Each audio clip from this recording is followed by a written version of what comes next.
Welcome to the channel where bedtime stories bring revolutions to life. Close your eyes, relax, and let history guide you into dreams. Imagine standing on a muddy street in Manchester, 1780. Smokestacks pierce the skyline, water wheels churn, and inside brick-walled factories, rows of looms clatter endlessly. To most, this was just a local revolution, a British curiosity. But what few realize is that this noisy, grimy world of gears and cotton threads was about to redraw the global map of power. This video will uncover how factories didn't just change Britain, but spread like wildfire across oceans, borders, and empires. By the end, you'll see how spinning frames and steam engines became tools of conquest just as much as cannons. So grab your map, settle in. This is not the Industrial Revolution you memorized in school. This is the story of how factories won the world. We often frame the Industrial Revolution as a British success story: iron bridges, railways, and cheap cloth. But the true revolution wasn't about machines alone. It was about how Britain managed to export its factory model. First by guarding it jealously, then by watching helplessly as ideas, workers, and blueprints leaked abroad. Every loom smuggled to New England, every skilled spinner lured to France was a crack in Britain's industrial monopoly. This wasn't just technology moving. It was industrial espionage on a global scale, and the stakes were enormous. Whoever mastered factories mastered wealth, armies, and empires. The roots of this transformation go deeper than steam and steel. Britain's industrial takeoff rested on colonial flows of raw materials. Cotton from India, sugar from the Caribbean, and wool from Australia poured into its ports, feeding mills and fueling profits. Picture a map, arrows stretching from Bengal to Liverpool, from Jamaica to Bristol, converging in the heart of Britain's factories. The empire didn't just protect trade routes, it became a conveyor belt for industrial growth. The big question? Could this fragile system survive once other nations began copying Britain's playbook? Enter the United States. At first, it was just another colony in Britain's system, a supplier of tobacco, rice, and cotton. But after independence, the U.S. became Britain's greatest industrial rival, and it all started with one man, Samuel Slater, a worker who memorized Arkwright's spinning machine designs and smuggled the knowledge to America in his head. They called him the father of the American factory system. But in Britain, he was Slater the traitor. Imagine the visuals: a map zooming from Derbyshire to Rhode Island, tracing the mental blueprint of a machine across the Atlantic. This single act ignited a transatlantic race for industrial dominance. Factories didn't spread peacefully. They traveled with conflict, tariffs, and sabotage. Britain passed laws banning the export of machinery and the emigration of skilled workers. But demand was too high and smugglers too clever. Parts were shipped disguised as other goods, instructions scribbled in code, and skilled hands slipped past customs disguised as farmers. The result? France built its own cotton mills, the U.S. accelerated, and by the mid-19th century, Germany and Russia were catching up. Each new industrial center redrew the global balance of power, not just in economics but in diplomacy and war. Let's not forget the visual of migration maps. Imagine animated arrows showing not just goods but ideas.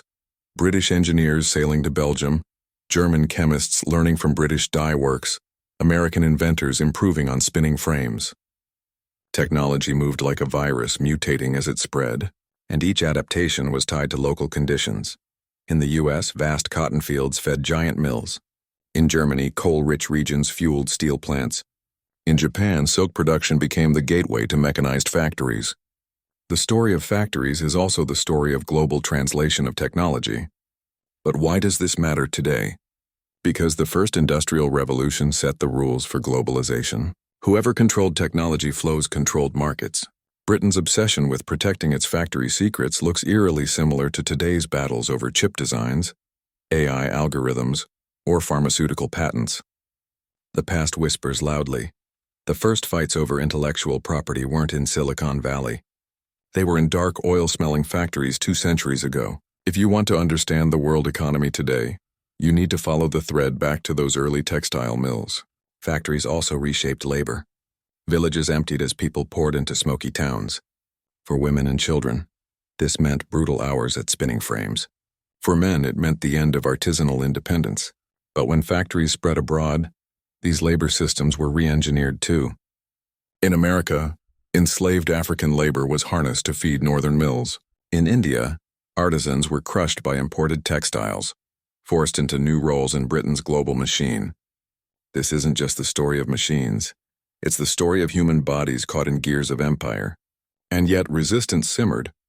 The Luddite movement in England smashed machines in protest of lost livelihoods. Indian weavers rioted against factory-made imports that destroyed their markets.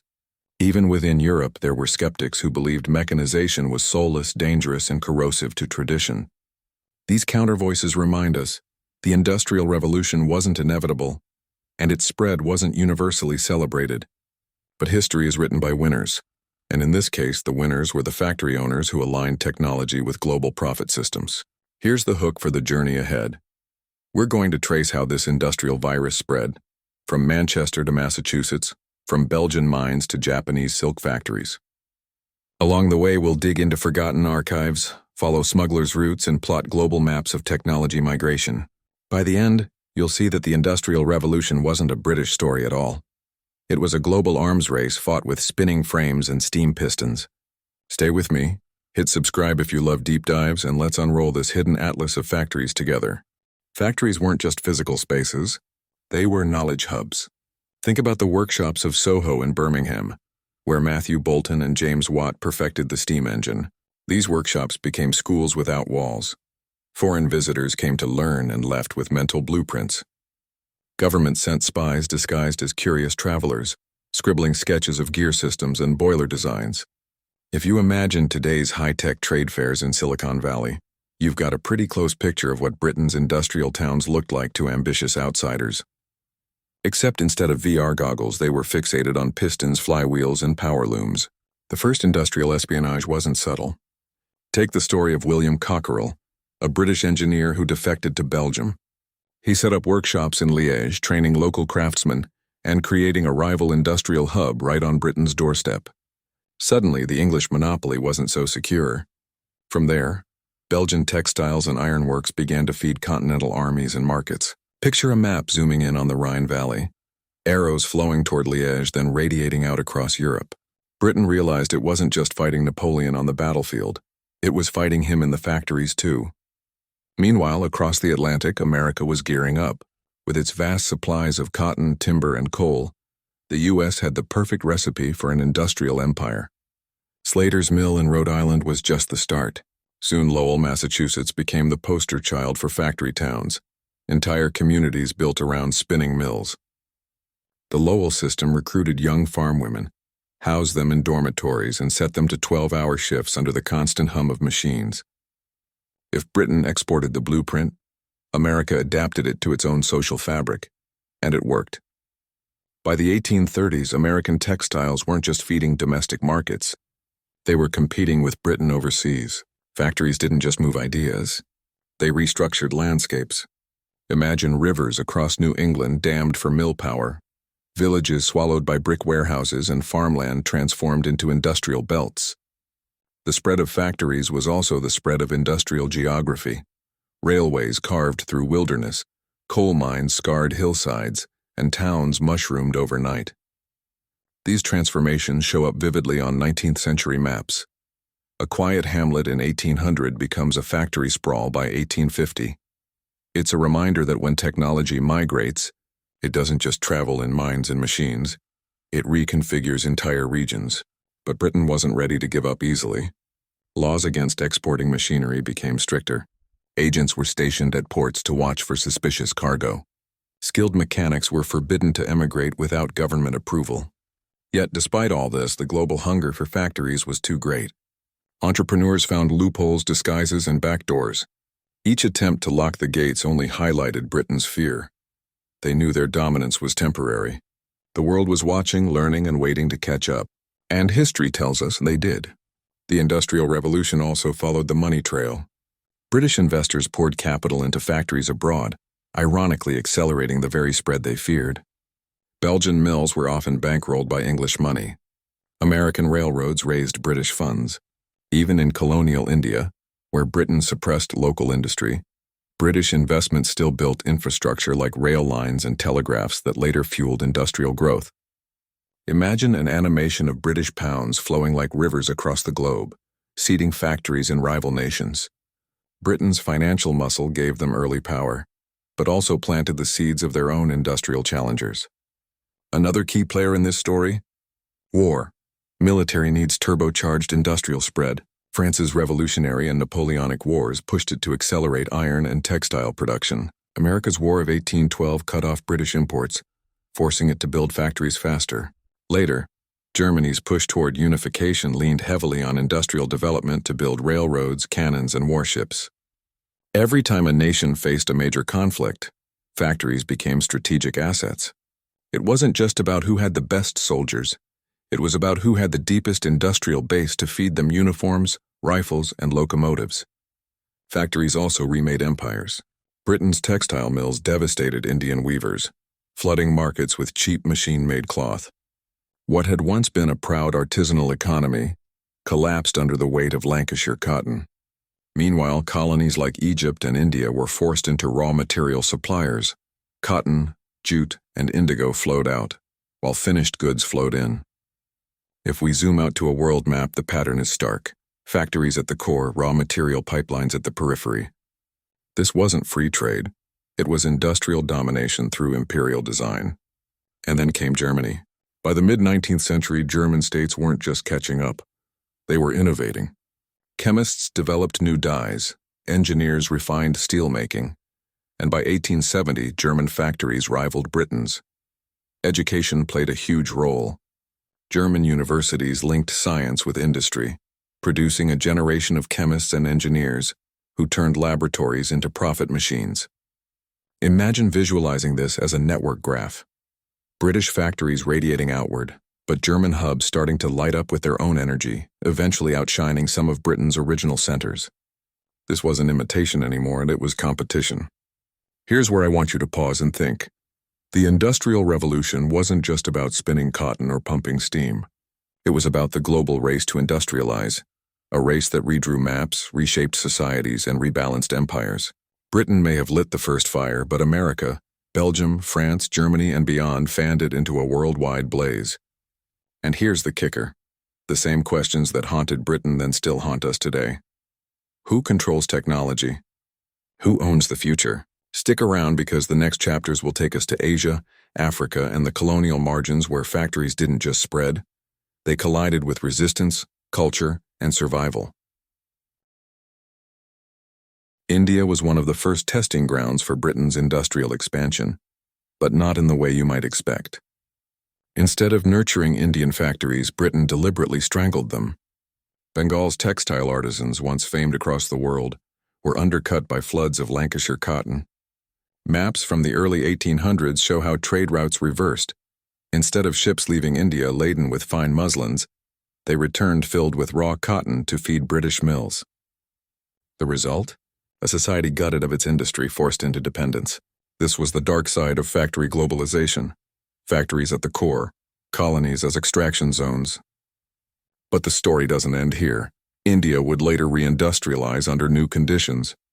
Japan's encounter with industrialization took a very different path.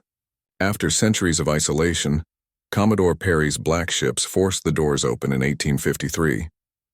Unlike India, Japan's elites didn't resist factories. They embraced them. The Meiji Restoration of 1868 became a national industrialization project. Silk reeling machines, spinning frames, and Western-trained engineers poured into Tokyo and Osaka. Visualize a map with Britain as the starting point, arrows shooting toward Japan. But instead of being a one-way street, Japan quickly adapted and innovated, building railways, shipyards, and textile plants. Within decades, Japan wasn't just catching up. It was exporting textiles to Asia, becoming a regional factory powerhouse. Factories also marched into China, but under foreign control. Treaty ports like Shanghai and Tianjin became nodes of industrial capitalism run by Western merchants. Textile mills, shipyards, and machine shops sprouted, but they were tied to foreign concessions, not Chinese sovereignty. It's a haunting contrast. While Japan used industrialization to assert independence, China's encounter was filtered through colonial domination. Picture a split-screen visual. Japanese factories under the rising sun, Chinese factories under foreign flags. The lesson? Technology migration always came with questions of power and ownership. In Africa, factories appeared through a colonial lens. Egypt under Muhammad Ali in the early 1800s tried to industrialize by building cotton mills, shipyards, and arms factories. But when British and French interests intervened, many of these efforts were crushed, ensuring Egypt stayed dependent on raw cotton exports. Later, under European colonization, Africa's role was cemented as a supplier of minerals and agricultural products, not finished goods. A map of Africa at 1900 makes the hierarchy clear.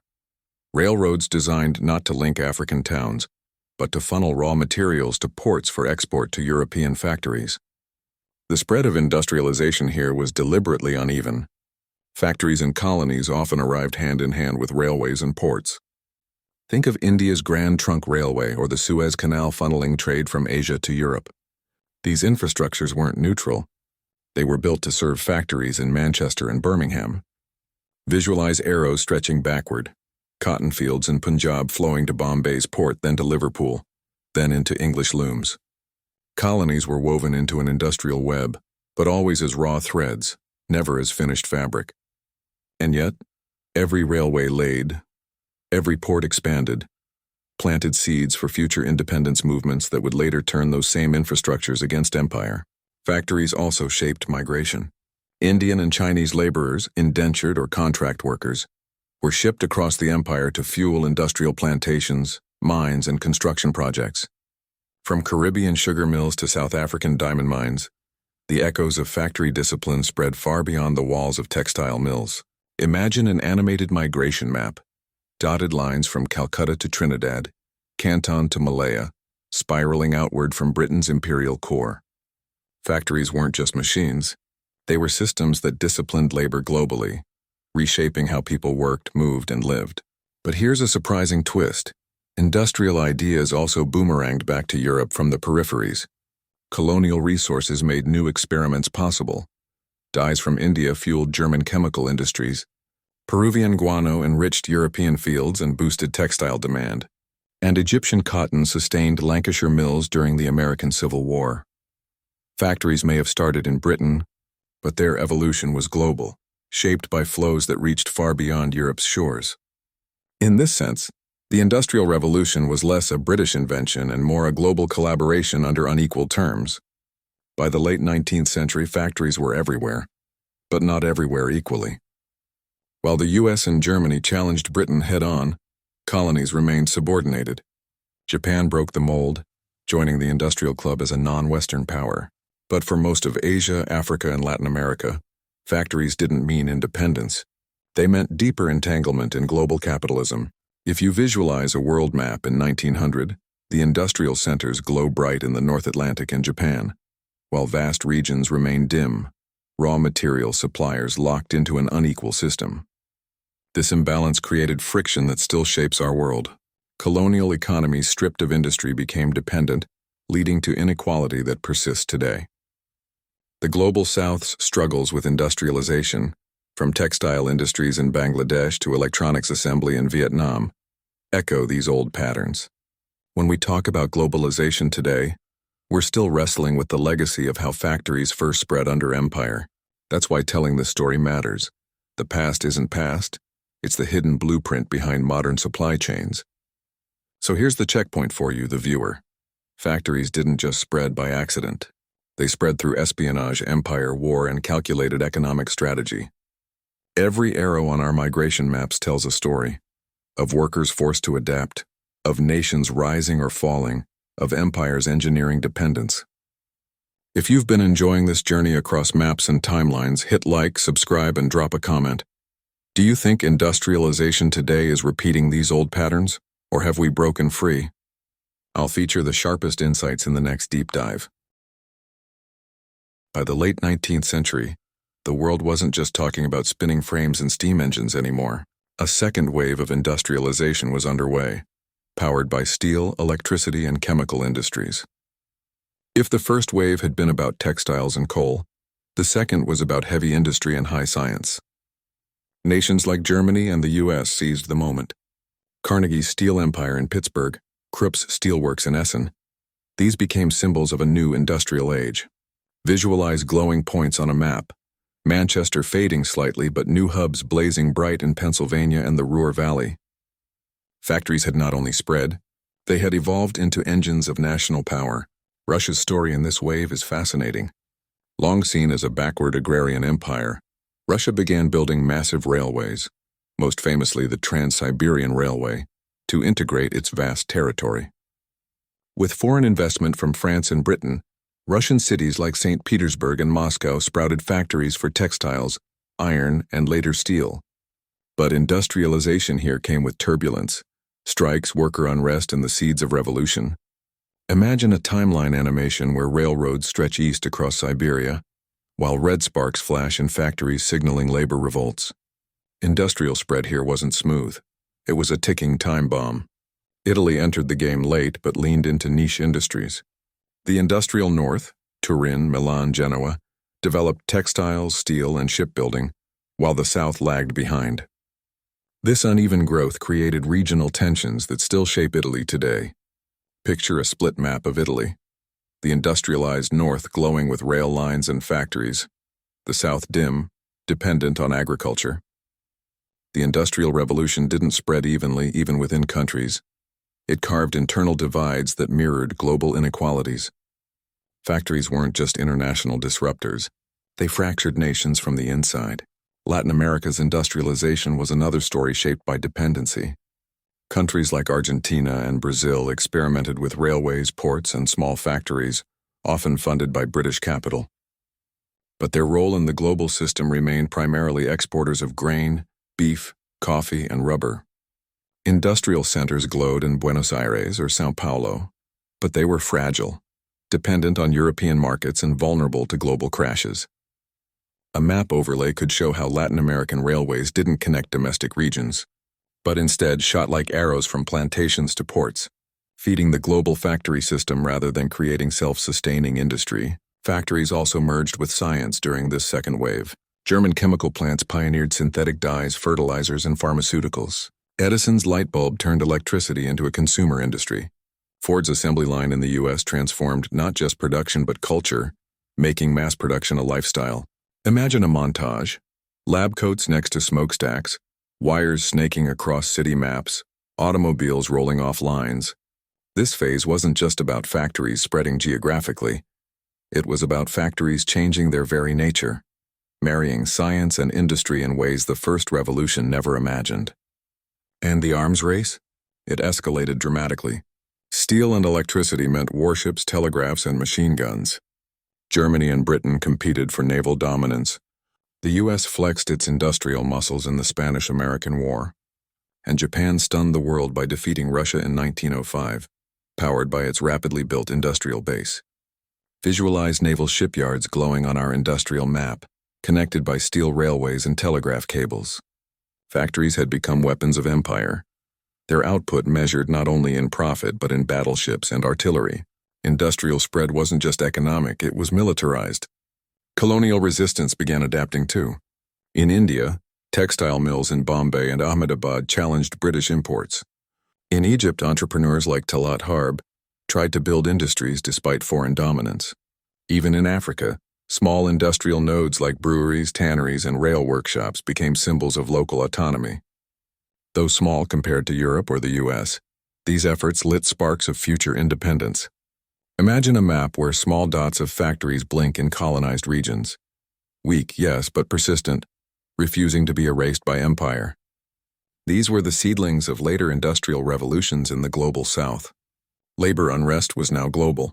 Strikes in Russian textile factories, union movements in American steel towns, protests in German mines, all echoed across borders. Workers realized that factory discipline, no matter the country, came with the same long hours, dangerous conditions, and meager pay. This is the moment where the Industrial Revolution gave birth to internationalism. Socialist parties, union federations, and revolutionary networks linked workers across nations. Visualize protest banners in different languages but with the same demands. Factories had spread. So had resistance. By 1900, the industrial map of the world looked very different from 1800. Britain still mattered, but it was no longer unrivaled. The U.S. had become the largest industrial economy. Germany was surging ahead in chemicals and engineering. Japan had carved its place in Asia. Russia was halfway there, teetering between industrial power and agrarian empire. And colonies, still feeding raw materials but beginning to whisper of change. If you lay the two maps side by side, the contrast is staggering. From one glowing core in Britain to a constellation of industrial stars lighting up across the globe. Here's where you, the viewer, come in. If we stop the story here, we see factories as a story of expansion, competition, and empire. But in the next stretch, we'll explore the deeper consequences. How World War I became the first industrial war, how the Great Depression exposed the fragility of global industry, and how the 20th century turned factories into battlegrounds of ideology. If you're hooked by this global map of industrial spread, smash that like, subscribe for more, and drop a comment. Which country's industrial journey surprised you the most so far? When World War I erupted in 1914, it wasn't just a clash of empires, and it was the first fully industrial war. Machine guns, artillery shells, tanks, and chemical weapons rolled out of factories in staggering numbers. The Western Front became a test of which nation's factories could churn out more steel, more explosives, more uniforms. Imagine an animated supply chain map. Coal mines to steel mills, steel to cannon factories, trains moving shells to trenches. The war revealed that factories had become the true engines of victory. The nation with the deepest industrial reserves would decide the outcome.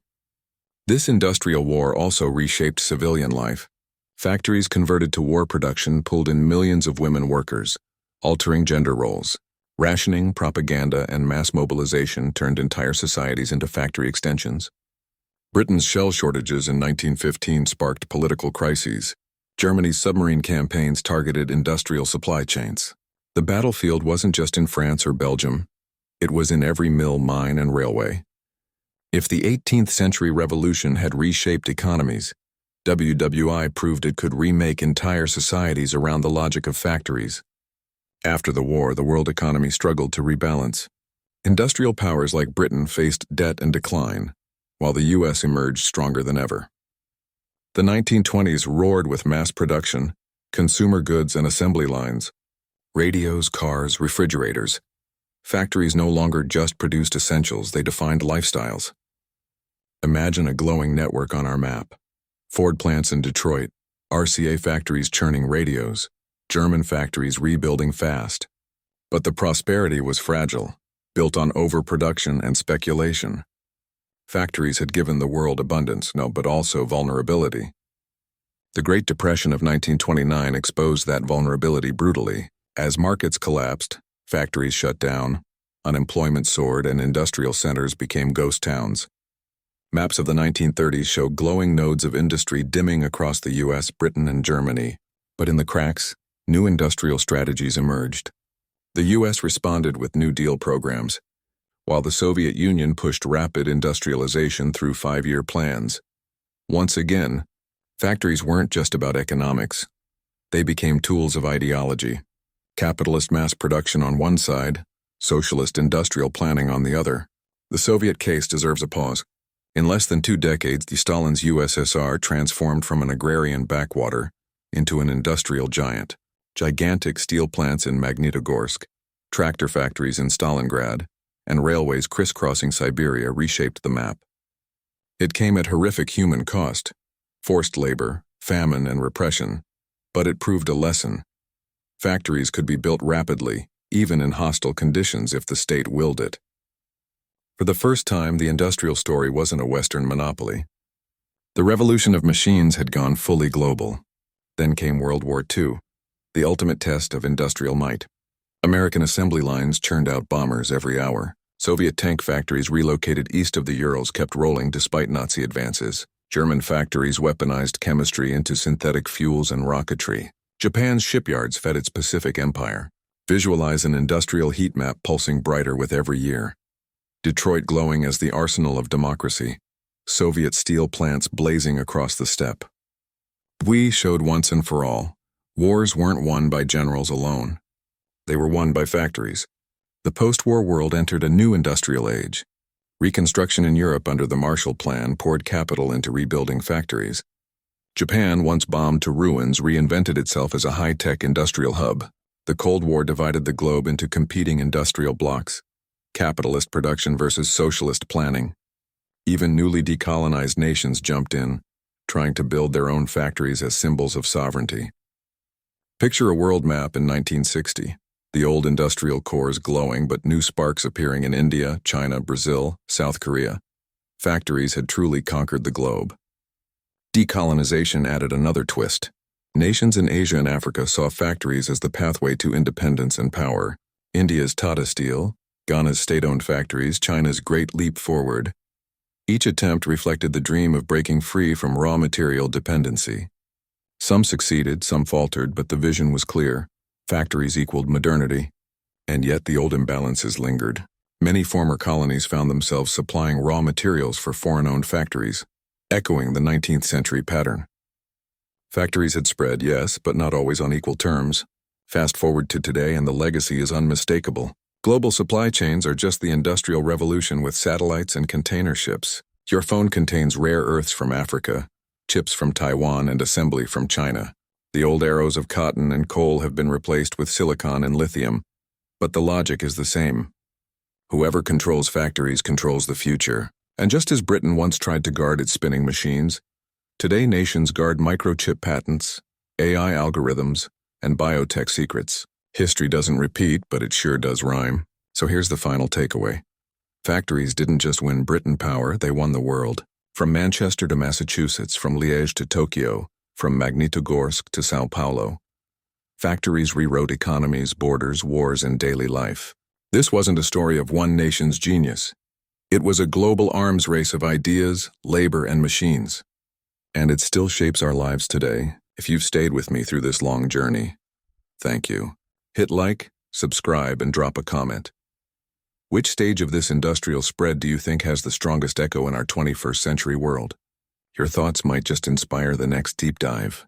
If you want detailed visuals, hit like, subscribe, and ring the bell. I'll pin a sources playlist and high-res economic maps in the pinned comments so you can see the actual archival letters, tax bills, and colonial trade charts I reference. Stay tuned for timestamps in the description. And if you want a printable packet of the key primary sources, comment archive and I'll make it.